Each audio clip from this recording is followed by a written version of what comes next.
Us for today's webinar. My name is Emily Cash with the FreightWaves Media Team, and I'm happy to present this webinar in partnership with Tomorrow.io. Today, you'll get an inside look at real stories from fleets and private carriers using the weather to gain a competitive efficiency and safety edge over other firms. I'm happy to be joined by Tomorrow.io's VP GM of Transportation, Ayala Radoy, host of the Logistics of Logistics podcast, Joe Lynch, Newsbom's Director of HR and Safety, Rick Schmidt, and Brant Ring, CEO with ITS Con Global. We'll also have a live Q&A following the discussion, so make sure to have your questions ready for them. Before we get started, I'd like to cover just a couple of housekeeping items. First, if you have any issues during the webinar, please feel free to reach out to our team via the audience chat function in your webinar console. If you have questions that you would like to ask our speakers, please enter those to the Q&A box in your console, and we will answer as many of those as possible during the live audience Q&A following the speaker's presentation. We'll also be sending a link to the recording of this webinar tomorrow in case you'd like to view it on demand or share it to colleagues. Well, at this point, I'll go ahead and turn it over to our presenters to kick off today's discussion. Thank you, Emily. Hey, everyone, and thank you for joining. I'm really happy to have everyone here and to have our wonderful guests. Today's webinar is about staying competitive in a freight recession and hearing actual stories from the road and what can you do to be ahead of the bunch. So for our agenda today, we'll run through a quick round of introductions with our wonderful guests.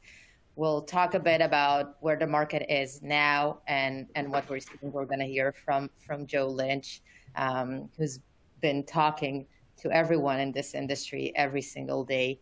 And then we're going to hear about stories from our wonderful customers on how they were able to create competitive edge, and we'll leave time for Q&A. So without further ado, I'd like to introduce you or let our guests introduce themselves. As mentioned, I'm the GM of Transportation and Logistics for Tomorrow.io, and I'll let Joe go next. Hi, I'm Joe Lynch from the Logistics of Logistics. I'm a podcaster. So when you're not listening to those wonderful FreightWaves podcasts, come over and listen to my podcast. But I talk to transportation, logistics, supply chain, warehousing people, technology people every day. So I do feel like I get a sense for where the market's going and also some of the challenges we have. And there's always challenges. And I think in this podcast, or in this webinar, you're going to learn weather is one of the big challenges that we now have some solutions for. And my name is Rick Schmidt, so I'm Director of HR and Safety at Newsbom. I have been with Newsbom for almost 7 years now, and we use Tomorrow.io, so that's a little bit about why I'm here, and just some of the advantages that we've seen. And obviously, like Joe said, it's weather related, and that's a big struggle that we all face, especially right now. So yeah, excited to talk a little bit more about it. And hi everybody, I'm Brant Ring. As mentioned, I'm the CEO of ITS Con Global. I've got about 28 years in the service delivery side of transportation and logistics, 25 years with BNSF Railway overseeing terminal operations, among a number of other functions. Coming up on my third year here at ITS Con Global, also on the service delivery side of things.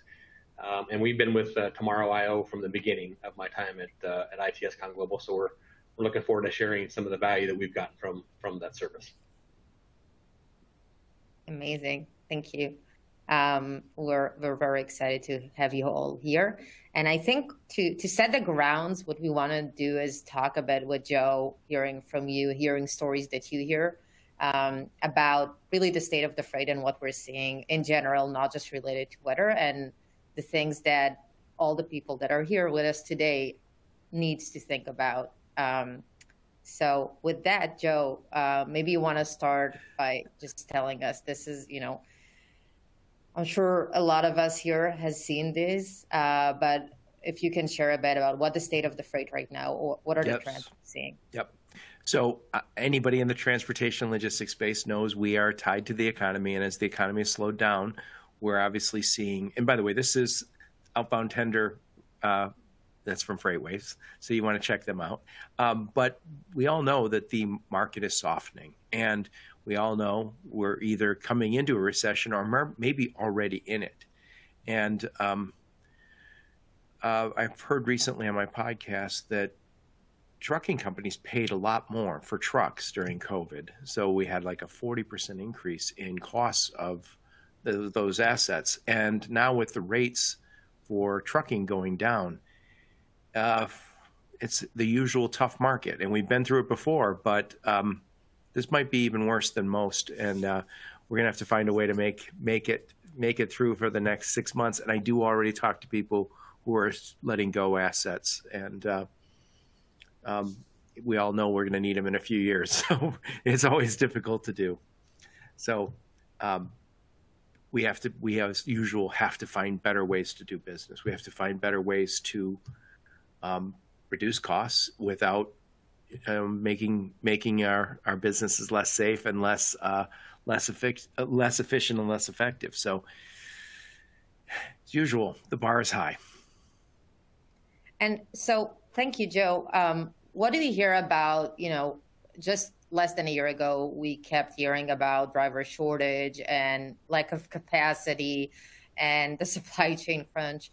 Are you already hearing that, customers are starting to look elsewhere? They understand they can maybe get a better deal. Are we there yet, or is it just the beginning? Well, I'm not the only expert on that, but I will say I've heard that, there's customers, there's always going to be those shippers who say, oh, well, this is the time to lower my costs. Because they all, let's face it, if you're a shipper, you also have a difficult time as the economy softens. So they're looking for opportunities to save. Myself, I've always been a big believer that you get partners and you hold them tight in good times and bad times. But big part of this market is transactional, and it is spot market. So the spot market has changed. We all know that. Okay. And so I think if we're looking, what do we need to do? What can we expect? What are the things that as enterprises we need to do to be ready, to ensure we live throughout this period that no one knows how long it will last? Yep. Well, it's more of the same. It's becoming more effective. It's becoming more efficient. And I think so often in transportation and logistics, not just in trucking, across the whole supply chain, we've seen the advantages have gone to people who've invested in technology. Of course, assets, owning trucks, owning warehouses, great. There's always going to be those companies, but you'll see those companies are trying to make their dollars go farther. And usually they're doing that with technology these days. So, we're going to have a softening market. We're going to have the rates going down. All you can do is try and tighten your belt and still stay profitable and live to fight another day. Yeah, that's right. And I think we talked a few days ago about the fact that in previous recessions, it was all about, maybe how do you differentiate yourself by picking up the newest technology? I think you mentioned back then it was maybe visibility. Oh, yeah. Yeah. And by the way, I joke about this, but it really is not even a joke. I talk to people 3 times a week on my podcast. And by the way, FreightWaves does the same thing. They're talking to a lot of people, and everybody wanted to talk about visibility because it was such a coup. But after a while, it became ho-hum. Everybody has those visibility tools, whether it's Project 44 or MacroPoint or any number of other solutions. And I said it last summer when we talked.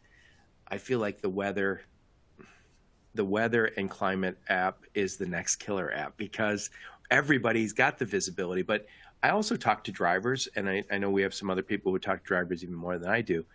And drivers are constantly spending their days planning and replanning their day. They thought they were going to get through Chicago by 9 o'clock. As it turns out, there's a traffic jam, so they pull off the road for a little while. And that planning and replanning is often around that weather. So technology and how we use technology to make our businesses more profitable and how did we serve our customers better. That's going to continue to be the name of the game. Thank you, Joe. So we want to run a quick poll with everyone that are attending here to see, where we are. Are we just at the beginning? Are we already in the middle of it? So feel free to answer and let us know if your specific team has already felt the impact of the downturn.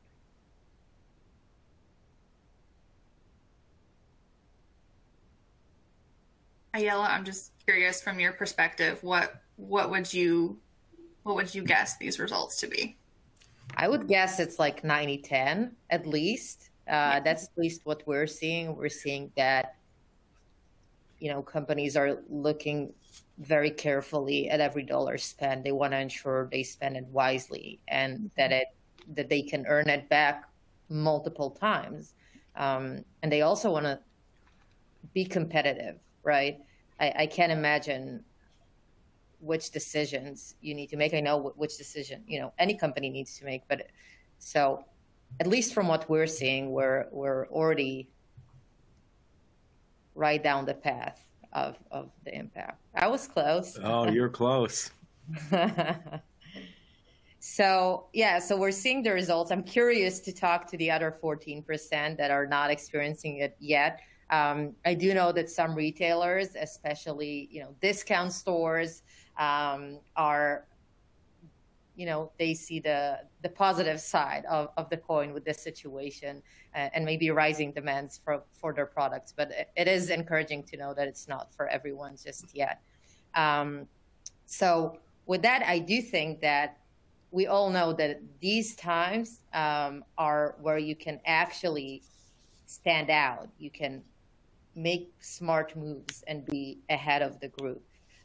So this is just, an interesting quote we found from the last recession, that companies that are finding ways to stay lean and efficient, they become very, very competitive and they keep their head high throughout this downturn. So with that, Joe, what do you think from your perspective you can do other, with weather, of course, but what can you do as a company looking high level to stay competitive, to even gain business throughout this time?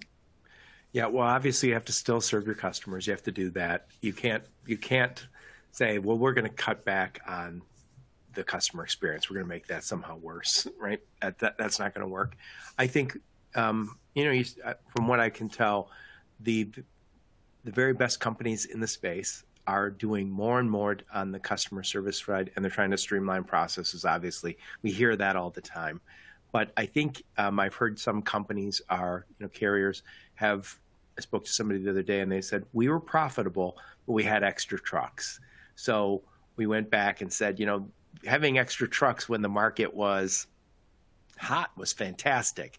But as soon as it cools off, they were getting rid of some assets. And they said, we were still profitable, but we could afford it, but we don't know what the next 6 months or a year holds. So obviously, cutting costs but I think also, we see companies that are doing more with less through technology investments.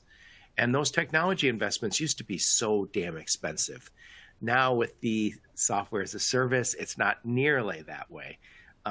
Still some money, but it's not, the implementations don't take long periods of time. It's not like, hey, we're going to get a new ERP or TMS. It's going to take us months and months to implement. ERP years. Now these implementations are happening faster. So I would say companies are going to cut assets, but I would say you're going to see a lot of other people using technology to gain an edge. And also, again, it's a little counterintuitive. I'm going to spend a little on technology, but I might end up needing fewer heads at the facility. Right. Or you can use them to do many more things. Yeah. Yeah, and you hear it all the time. People say, I want my people to talk to my customers. I don't need them doing clerk work that technology can do. I don't need them. making check calls when I can use visibility softwares to do that. Exactly. So if I'm summarizing what you hear from the industry and from your experience, one of the best ways to stay ahead and stay competitive is actually find technology that can help you be more efficient, and technology that doesn't require you to, go through lengthy processes and spend millions of dollars, but those solutions that could help you, really become efficient with a spend that makes sense. Yep. And, and I will throw this out there. We're finding all the time new places that we didn't, we all said real-time 10 years ago when I was at a 3PL, we said we have real-time visibility. And I think by real-time visibility, we meant we're within a half hour or an hour of real time. But we did have connectivity through an EDI. And if you say that now, it means something very different. Real-time actually means real-time. Yeah, things are moving really, really fast. That's true. Well, I want to really thank you, Joe, from joining us. We're gonna share some stories from the road here. Hear stories from companies that are out there staying ahead of the bunch. But before we start, we want to share, lay the ground and give you kind of a concept on what we're talking about when we say you can stay competitive by investing in technology and by putting solutions and innovative solutions in place. So we all, I assume, were aware of the big last storm during Christmas. And we actually want to take an example from the aviation industry, but the same example can be applied for transportation and logistics as well. So JetBlue, which we're very proud to call a customer, really gained a huge advantage by having a system in place and the infrastructure and the processes to automate a lot of the decisions and being ahead of the bunch. And in the next slide, what you'll see is really the results of it. So while there is a very big red block here, that's not what I want to talk about. I want you to look at all the other ones, because every percentage here represents millions of dollars in both losses and gains from new customers, from customer trust. Where are you going to book your next flight ticket when, in winter months? Are you going to take a risk, or are you going to go with the company that for a fact are canceling the least during a storm? So while there is an outlier here and no one wants to be that, there's also a big differentiations with the companies who have put some solutions in place. And if you can see, JetBlue really stood out, not on a one day by luck or by, making specific moves, but every single day consistently. And the same can be applied for spotting locations, for logistics, for transportation, for shippers, with either their customers being, the shippers, or the customers who are walking to a store and expecting to find specific things, or expecting to get their delivery on time. So with that, we really want to move to hear actual stories from the road. I know this is why you're all here.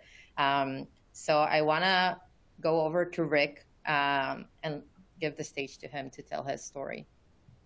Yeah, thanks, Eyal. I appreciate it. So we are actually going to be covering the same storm, and how it affected us.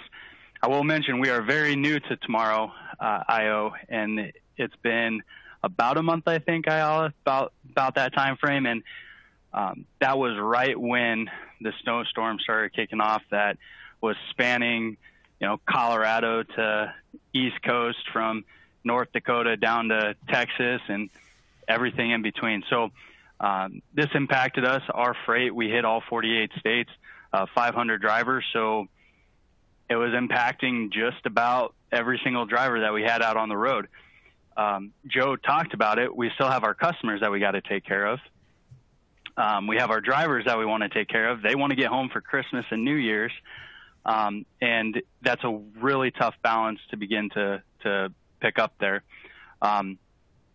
The story that I have, we had a driver, he was out in Iowa, and heavy weather. We had just gotten this implemented, so myself and another colleague of mine, we were in Tomorrow I/O playing with it, messing with it, trying to get involved. And we saw one driver. He was in Iowa on Interstate 80 heading eastbound. No, he was heading westbound, going 50 miles an hour. And I'm just like, every other truck around him is going 30 miles an hour or slower. So I was able to call up the driver. Now, the situation for that driver is this was his first winter. We take brand new students. He had started with us in April, I think, of last year. And so this is his first winter, first major snowstorm. And we're able to call him and we're able to talk through the scenario and say, hey, so here's what's going on. You're experiencing some heavy weather, and he admitted he was nervous, but he also trying to balance. I want to get that freight delivered. We talked about the wind. We talked about his load. He was heavily loaded, so that was a positive for him, and explaining why that is beneficial. So this gave Newspawn the real-time monitoring to call the driver and talk with him through the weather and the situation, the scenario. It's hard to tell if we actually avoided an accident, right? You can't predict the accident that never happens. And so I don't know if we avoided an accident or not, but the reality is an accident costs at least $150,000, right? In terms of winter, jackknife, loss of control. You got freight on there. Trucks are expensive. Parts are expensive. Tows are expensive. Nothing about transportation is cheap. So you have that aspect. The other side on our end is if a truck is sitting, it's $1,000 a day of lost revenue. Okay, we want the drivers to get there. We want the freight to get there. We want the customers to be happy. We want the drivers to be safe. But we have 650 employees. We also need to be profitable. So where's that balance, right? And what do we do? So the goal that we have with Tomorrow I/O and the implementation process is being able to give that confidence to a driver and give them the tools so that they can make better decisions and better judgments for themselves. So scaling this, what are we looking? What's our goal here? Short term, you see there short term, we want to automate notifications, prioritize driver training. So we want to get notifications out to drivers and say, hey, this is what you're experiencing, and have it be accurate, right? We all get those notifications, and then we look outside and it's sunny and 35 degrees, and there's nothing really to worry about. Okay, how do we get information to them and have it be accurate? So that's the short-term goal, and we think with Tomorrow I/O, again, we're a month in, and it's been great so far, but that's our short-term goal. Long-term, you really want to integrate this into the driver's planning and dispatch. Like, how can we get this integrated with some trip planning so that they can see, okay, 3 days, I'm going to be in Wyoming. This is the weather that they're planning to have. I can plan my trip. I can plan my stops. I can plan my 10-hour breaks. I can plan my fuel stops, right? Whatever that may be, how can they experience that on a long term? How can operations take that into consideration? So some of the ROI from this, right? You avoid accidents. That's the goal, right? Avoid accidents. We don't want anybody getting hurt. We don't want freight damage, and we want our drivers to get home safe. You don't want to have trucks sitting idle, because that's not, especially in this downturn of a market, right? When I would say Newspawn is very much experiencing that, and we're trying to use technology, as Joe mentioned, to benefit that. Reduce driver churn, right? We don't want to let a driver go, or a lot of times some of these major accidents can shake a driver, can have them get out of the industry. Depending on the scenario, it might be termination. So you're losing drivers in those scenarios. And then that customer satisfaction, right? We want customers to trust us that we're going to get your freight there, and that there's not going to be any issues. Might it be a little late because we just had one of the worst snowstorms? It might be a little late, but I can guarantee you we're going to get your freight there. So, that's some of the advantages that we see and what we look for in the long term here. So I believe now I'm going to be passing it on to Brant here, and I'll let him go ahead and take over with his scenario. Thanks, Rick. Go ahead, Ayala. No, I just wanted to say thank you, but go ahead, Brant. Yeah, thanks, Rick. I think that was a very compelling story. And I would say, just since we have been with Tomorrow from nearly the beginning of my tenure here at ITSCon Global, which is in the early days with Tomorrow, I'd encourage you just to not underestimate the value of just caring for your drivers. You may not be able to predict whether or not that driver had an accident or not, but I'm sure that when you made a phone call to him, and him being new and in his first winter, right, I'm sure that went a long ways for how he felt about the company and how you care for the drivers, and that will add up to retention as well. So good on you. So before I get into my story, maybe it would be good to understand a little bit more for the audience who doesn't know us, what we do for a living. We aspire to be the world's go-to experts in terminal operations. And so what that means is if you have an industrial terminal and that requires specialized operators for specialized equipment, we want to play a role. What that means today is we really have 4 lines of business. We operate intermodal terminals for the Class 1 railroad network, where we load and unload trailers and containers to and from rail car and manage the activities at those facilities from in-gate to out-gate for those clients. We do the same thing for those clients on the finished vehicle processing side. So we load and unload finished vehicles to and from rail car for those Class 1 railroad clients. We can do the rail car switching. So we can spot and pull rail cars to and from industry, as well as those same terminals that we operate on the intermodal and automotive side. And then finally, we also operate container yards, where we handle, store, estimate repairs for, make repairs to, and modify the supporting equipment in support of the intermodal supply chain. So what that means for this conversation is we're an outdoor production environment. 90% of the folks that work at our company work outside, and our footprint is all throughout the U.S., North America, and Central America. And so that means that we work around the clock in all sorts of environments. And so when you understand that, you quickly understand how and why the weather plays such an important role in our outdoor production environment. And so I can tell you, since we've been with Tomorrow from the beginning, I can tell you far more stories than the one I'm going to tell you, but I picked this one just because I think it's easier to understand, but we're happy to be able to double click into any others. But obviously at our container yards that we operate through North America, that involves a fair amount of our core service offering, which is the storage and handling of shipping containers. In a more conventional operating environment, those can be empty containers, and we can stack those containers as high as 8 high. So 8 containers stacked on top of each other, 8 containers high.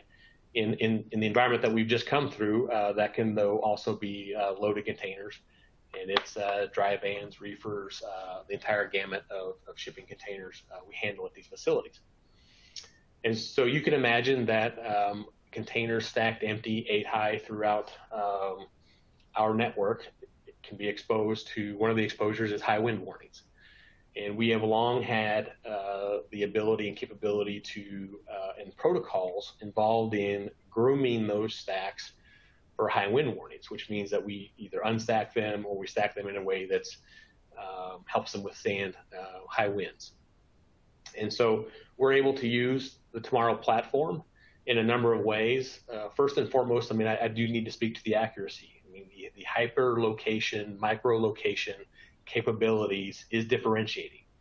So for instance, you'll see me point over here. I'm pointing to a container yard here in Fort Worth, where I'm calling in from. You know, we can get a wind advisory to say it's going to be windy in the Dallas-Fort Worth Metroplex. That is less helpful than saying it's going to be windy at this intensity, at this duration, at this specific spot for this specific depot, which Tomorrow allows us to do. With the data that they collect, we can say at our depot, the wind speeds are going to be this high, starting at this time and ending at this time for this duration. And so we're able to use that, and we often do use that to groom our empty container stacks. And since we've been doing that across our network, we have avoided wind blown container stacks. And a lot like Rick, you'll never be able to predict, and oftentimes you can say, well, we can't predict an accident that didn't happen. We can't predict a blown over stack of containers that didn't happen. However, in every instance in the years that we've been using this, where we have avoided blown over container stacks, our neighbors, our neighboring operations, which can be clients or competitors, have had blown over container stacks. So we can say affirmatively that we are avoiding instances of blown over and damaged containers where those neighboring operations have not been able to avoid that. And you can see the numbers there in terms of, just a rough estimate. But I would just tell you it's just more important than that, because we can't put an estimate on the exposure of the ground personnel, the workforce that's working, around those container stacks. This is, our estimate of the actual damaged containers, but those containers, if blown over, can strike employees, they can strike other equipment, they can strike outside drivers. So we've completely eliminated that exposure from our operations, and that's one example. So here at ITSCon Global, I heard the conversation around what do companies do in downturns, what do they do when times are good. Our North Star is our mission. And if we adhere to our North Star, we adhere to it in downturns, and we adhere to it when things are busy. And that everyday mission, which is, do we know if we've had a good day or a great day? Our mission is to take care of each other, take care of our customers, and take care of our business. And what that means in real practical terms is we need to be safer for our employees. We need to be safer for our customers. We need to be effective for our customers. We need to deliver the service that our customers are looking for. And if we're safer and we're more effective, then we'll be more valuable. And so this capability that Tomorrow provides us checks all those boxes. Does it help make us safer? Absolutely. Does it help us make us deliver a better service? Absolutely. And in doing so, we become more reliable and more valuable to all of our partners and the entire supply chain. Thank you so much, Brent. If it's okay, can I ask you a couple of questions? Absolutely, you bet. So, you mentioned the fact we're really hyper granular. We show you the duration, but maybe you can talk a bit more about how is it different than, calling a Met service, or how are you using our platform and the SaaS side of it, because we have the science side, which provides this hyper-local weather, but also the actual product that helps you automate some of the decisions. Can you talk about that? Absolutely, and I'm glad you asked that question, because it is far more than the science piece of it.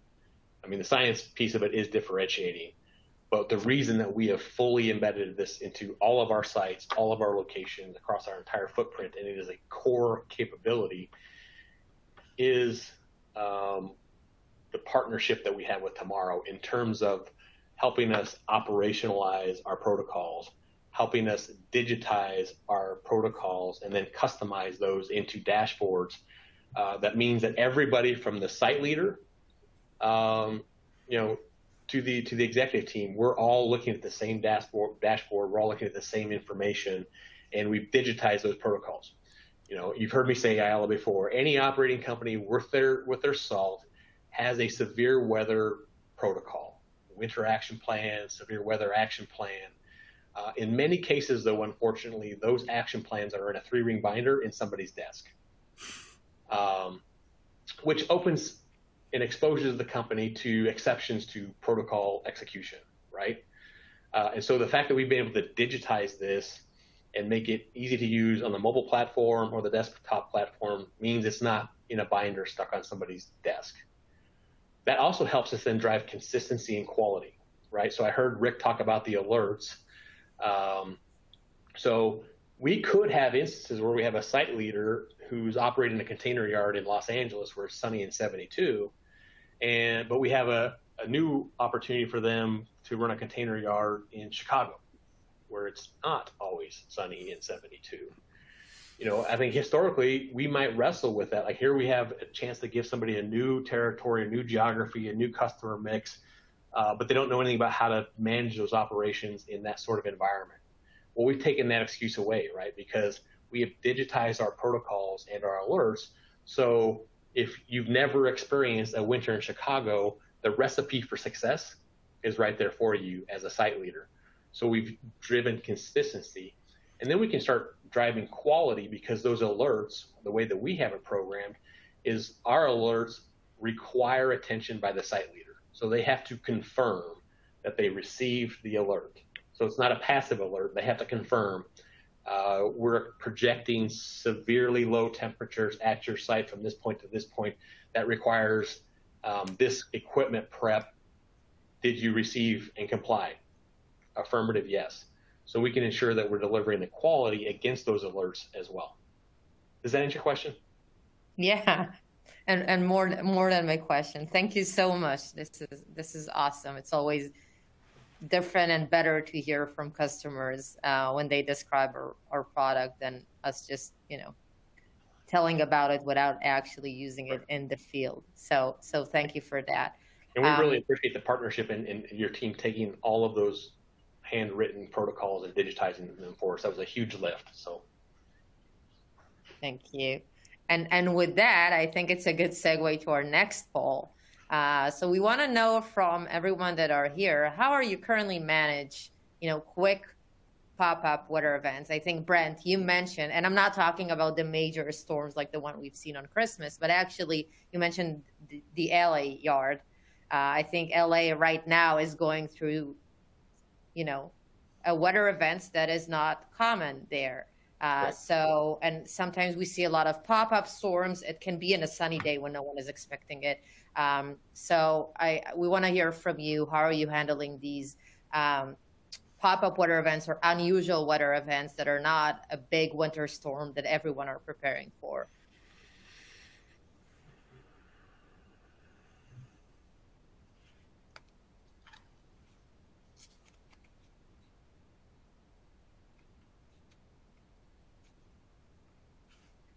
That's interesting. So we almost see an equal split. We see that most companies here, most attendees, are doing manual weather checks. The second is a combination of multiple systems. Usually, from what we know, it's looking at two popular weather websites. That's the equivalent, but maybe I'm wrong.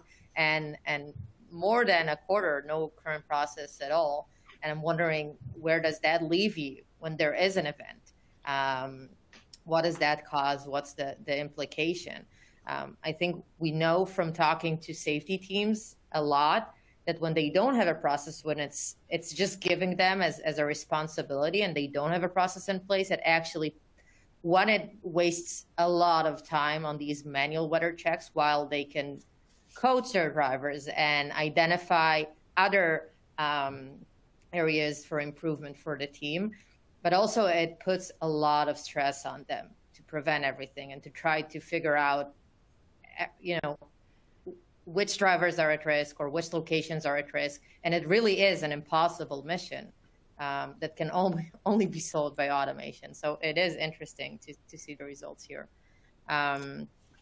So I think the last story is going to be told by me, but it is a customer story that unfortunately couldn't join. And we're not going to expose the name, but this is again about keeping customers happy and how, having a system in place, having a weather technology in this case can help you really retain customers, not only save money, but also increase your competitive advantage with your customers and ensure you're not hitting, the side of these, red bullets where you're really missing the mark. You really want to be at the top. So this was last year.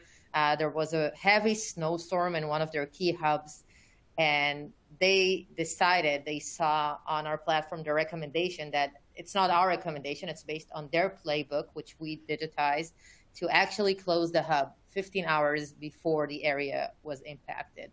They could understand ahead of time not to wait for the last minute, that that would be the best approach to actually handle the situation.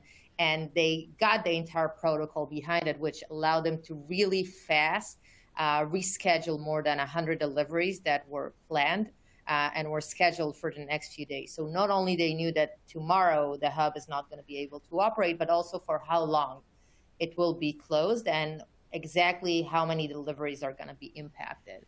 And with that in mind, they were really able to reschedule everything and to have zero cancellation. This specific customer, when they're delayed or when they miss the scheduling time, the customer is allowed to cancel their order and go shop elsewhere.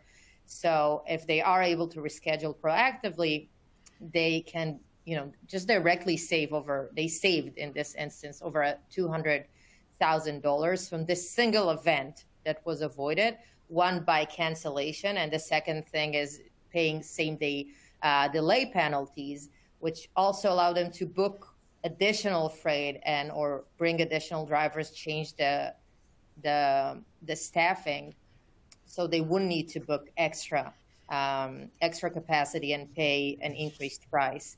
So that was the direct saving that they could measure, but also their customer NPS from this event, but also in general, really went up because I think, and it goes back to the visibility angle that Joe was referring to at the beginning, there comes a point where technology is being adopted where you can't blame the weather anymore, right? If everyone else, or if there's a majority of customers or, players in the industry that are able to deliver on time, you can't say it's the weather, because why everyone else were able to actually manage the situation pretty well. So they were able to really stand out.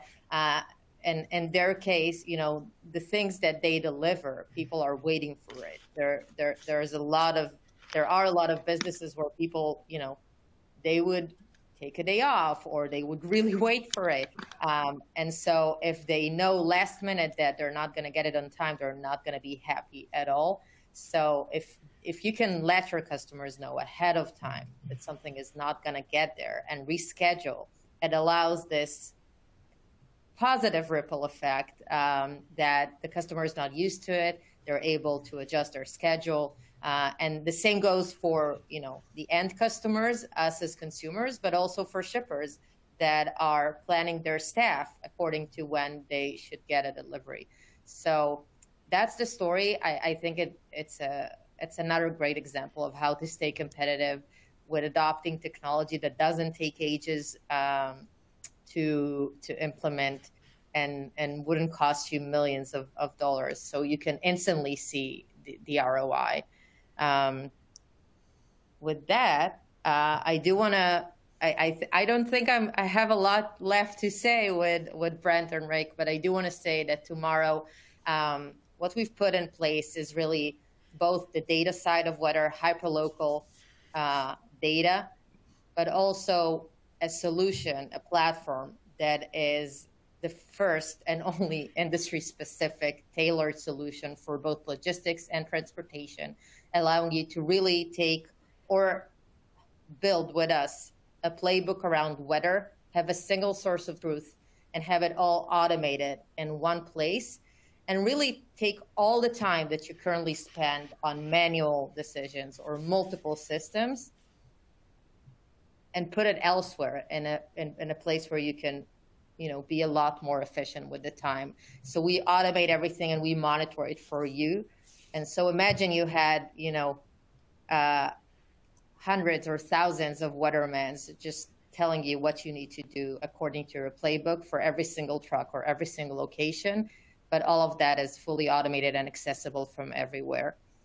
So this is us. We're very excited about our customers and what they're gaining, and from the growing interest in what we do. This is a great industry, and it's one where we see the impact instantly, both on the business side, but also on safety and human lives. So it's really, really rewarding, and we hope that everyone that joined us today and thought to himself that could be a real benefit to our business would just reach out to us, and we'd love to show him a real demonstration of what we've got for today. And with that, I think we would want to move to Q&A. Excellent. Thank you, guys. And as always, great insight here. So at this point, I'd like to take the time for some questions from the audience. So if you haven't already submitted your questions, please type those into the Q&A section in your console. And it looks like we do already have a couple questions so far. I will start with this one. Ayala, I think this one is going to be geared towards you. Our fleet primarily operates in regions with consistent, stable weather conditions. Is this edge only applicable to extreme hazardous weather? It's a great question. I assume it was asked, earlier, but I think today there is really almost no region where everything is stable. We see that weather conditions can become more and more volatile, and you want to be equipped with a solution that would tell you when it's going to go wrong. And so that's on one hand, but also there's a benefit in knowing that you can be safe and you don't need to worry about the weather anymore, because there is a solution that would let you know if something is wrong. So you don't need to add another 20 minutes, 30 minutes in checking everything. Just have automation in place. Awesome. All right, moving on to the next one. Any tips for training new drivers in quick changing weather conditions? Rick, I think that one is for you. All right. That's a loaded question. If anyone knows the perfect answer, let me know, because that's a challenge that we continue to face. And everyone has their own learning styles and learning abilities. And like for the driver that I called, he was a brand new driver. He was really open, and especially when you're going through something a little bit more intense, you're going to be a little bit more willing to listen. So just being able to relate with them, reach out to them, have conversation with them. But then some of the other things, quick changing weather conditions, it's being proactive, right? It's being proactive and training in July, August, September about winter weather, right? And hey, we're coming into these winter months. Here's some quick tips. If you have questions, see if you can work with your driver manager so we can get you in for hands-on, because when you're in the thick of it, it's scary. And sometimes the best thing is to pull off the road. And that's where we like the insights that Tomorrow I/O gives us is maybe we can see someone who's a lot of times maybe a little bit more experienced, so they're a little bit more confident, or in this scenario, new driver that's never been through it and doesn't really know how to approach it. So I don't know, that probably doesn't answer your question as well as you wanted, but it's a pretty tough one that every person learns a little bit different, and trying to work with them and help them understand the scenarios and situations. Yeah, for sure. I think that's a very realistic answer, and thank you for answering that one. All right, moving on to the next one. Why has it taken so long for the freight industry to see the weather as something we don't have to simply react to? And Joe, I think that one is for you. Emily, I'm lucky I could see the question there in the dialogue box. So I gave it a little thought, and I met the fine folks over at Tomorrow I/O, I think almost a year ago. I don't know. It's been a while. And I immediately saw this as like really cool. And I'm probably going to misstate this, but I believe a big chunk of the accidents that happen in the freight business are happening because of weather. And I believe a lot of late shipments, I know that, are caused by the weather. And I would also say keeping our drivers on the road unnecessarily is caused by weather. So clearly a problem, but is it a recognized problem, or is it just something we never considered there's even an answer for? So I'd just say, first off, if you really think about it, it's a huge problem. But I don't think people recognize there was a solution to the problem, or at least some solution to the problem. So and then when you do say it's new. One of my friends who I mentioned this to said, well, I can just check the weather. I said, so let's just say you have 500 trucks like the fine folks over at Nussbaum. How do I check the weather from LA to New York and Chicago to Georgia all day long for my 500 trucks? You can't do it. And you're checking not one place. I got to check it all along the routes. The guy in LA doesn't think Chicago's got bad weather. So I think it's new, but also I think there's people that they didn't really open their minds to it. But I'll throw this out there. Oh, one other one, my friend said, what are you going to do? Delay a truck to avoid the weather? And I said, yes. If there's a high probability that the guy's going to be sitting in traffic all day, Yes, stop it. But I'll throw this out there. This is some of the things I've learned as I've gotten older. Technology adoption seems to be really, really slow until it's really, really fast. And all we have to do is look back to visibility. We had visibility tools for a while, but it wasn't the hot thing until all of a sudden it became almost like the market tips. And I think you're going to see the same thing in this. Today it's a competitive advantage. It can help you make your driver's life better. It can help make your operator's life better. But at some point, it's just going to be, of course you have that, or we won't work with you. Got it. All right. Looks like we have one more question. And obviously this one's going to be for Brant. ITS has been around since the 1960s and has grown through freight recessions in the past. Has weather always been somewhere you gained an edge, or is this a newer advantage? It's a great question. Obviously, I've already stated in my comments that any operating company worth their salt has been long not reacting to weather, but planning for weather. The differentiating factor, though, is the science. I mean, it does have to start there, meaning the fact that it's more hyper-location, micro-location, it is differentiating. But then being able to digitize that and get broad organizations with large footprints on the same single source of truth is a differentiating factor. I think, we haven't really grown through weather, through our tenure. But what I would say that, I think oftentimes when companies like ours are contemplating moving into a capability like this, it is a lot about what you can save. And sometimes that's a little bit more difficult because you can't predict the accident that never happened, right? So what I'm trying to say there is we've actually used this to gain in the marketplace as well. And so we started with Tomorrow IO in 2020. We had it fully embedded by the end of 2020. As we got to the 2021 hurricane season, we actually had some container yards in the Southeast market, one in particular that was impacted by a hurricane. And we were able to use Tomorrow IO to prepare for that safely and manage that operation accordingly. But the point that I'll make is we opened 2 days earlier than all of the neighboring operations around us who are using more general information. So in that instance, we may have saved some things that we don't know if they would have happened or not, but we were able to gain business that was in demand because we were able to confidently, based on the information that we were getting, open days earlier than we might have otherwise had we used more conventional methods. So in that case, it was more of a gain than saving something. Awesome. All right, everyone. Well, it looks like that is all the questions that we do have for today. Emily, I think we have one last question. New one.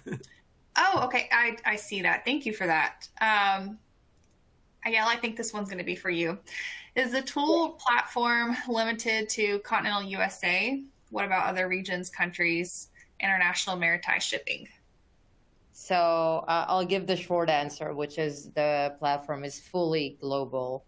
And on the global front, the US is very fortunate to have pretty good infrastructure for weather. But on the global front, we're doing a lot of innovative, cool things like launching our own satellites. So we are global already, and we're working really, really hard to make a huge difference for the global weather industry in places where the coverage isn't as good, including over the ocean, which currently is not covered by any radar, and we're going to be the first one to cover all the ocean with radar from space.